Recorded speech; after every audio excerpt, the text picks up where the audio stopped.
দেখুন, 2.5 মাস বয়সে একটি শিশু কিন্তু হাঁটতে পারে না।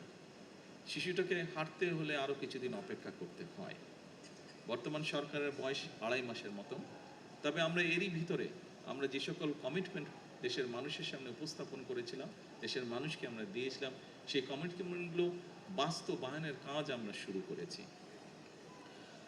এখানে আজকে যারা উপস্থিতবৃন্দ আছেন, আপনারা এরই ভিতরে দেখেছেন যে সারা দেশে আমরা ফ্যামিলি কার্ডের কথা বলেছিলাম নারীদের স্বাবলম্বী করার জন্য, আমরা কৃষক কার্ডের কথা বলেছিলাম কৃষক ভাইদেরকে সহযোগিতা করার জন্য, আমরা বলেছিলাম যে আমরা দেশে আমাদের যে ভবিষ্যৎ প্রজন্ম আছে তাদের ভিতর থেকে আমরা ভালো যারা বিভিন্ন খেলাধুলায় বিভিন্ন মানুষের বিভিন্ন কোয়ালিটিস থাকে, গুণাগুণ থাকে, সেইগুলোকে আমরা বের করে আনতে চাই।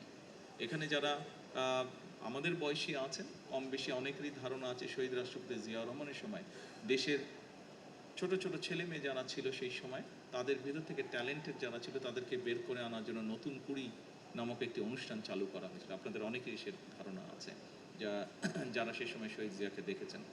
সেটারই একটি এক্সটেন্ডেড অংশ হিসাবে আমরা দেশের এই ছোট ছোট ছেলে মেয়েদের ভিতর থেকে ভবিষ্যতে ভালো খেলোয়াড় বের করে আনতে চাই এবং তারই অংশ হিসাবে নতুন করে স্পোর্টস, যেটি আমরা আজকে এই সিলেটের মাটি থেকে আনুষ্ঠানিকভাবে শুরু করব ইনশাআল্লাহ।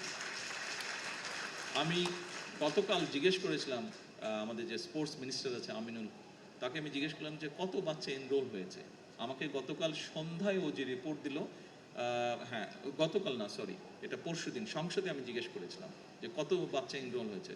গত পরশুদিন পর্যন্ত ও আমাকে যেটা জানিয়েছে সারা দেশে, এটি আজকে অনলাইনে এখানে উদ্বোধন করব, সারা দেশেই প্রায় সবগুলো জেলাতেই এটা উদ্বোধন হবে। সারা দেশে প্রায় 1,30,000 বাচ্চা গত পরশুদিন পর্যন্ত এনরোল করেছে। কাজেই উপস্থিতিবৃন্দ, আমরা এই 1,30,000 বাচ্চার ভিতর থেকে নিশ্চয়ই 7টি-8টি ওরা স্পোর্টস ঠিক করেছে।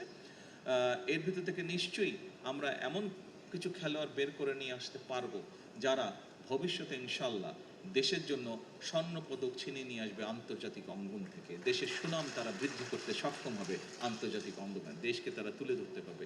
ক্রিকেট যেরকম আজকে আমাদেরকে বিশ্ব দরবারে তুলে ধরেছে বাংলাদেশকে, বাংলাদেশের জন্য সম্মান নিয়ে এসছে, মেয়েদের ফুটবল টিম যেরকম কয়েকদিন আগে দেশের জন্য আন্তর্জাতিক সম্মান বয়ে নিয়ে এসছে, এভাবে আমাদের ছেলেমেয়েরা দেশের জন্য ভবিষ্যতে ইনশাল্লাহ সম্মান বয়ে নিয়ে আসতে পারবে।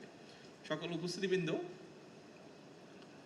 আমরা আমাদের দলীয় অবস্থান থেকে একটি স্লোগান দিয়ে থাকি। স্লোগানটি হচ্ছে করব কাজ গর্ব দেশ, সবার আগে বাংলাদেশ। আমি ব্যক্তিগতভাবে দৃঢ়ভাবে বিশ্বাস করি যে পৃথিবীর বহু দেশকে আমরা দেখেছি, বহু দেশ নিয়ে মাঝে মাঝে যখন নিজেরা বসি গল্প করি, আহা ওই দেশটা তো এরকম ছিল, আজ তো কি সুন্দর হয়ে গেছে।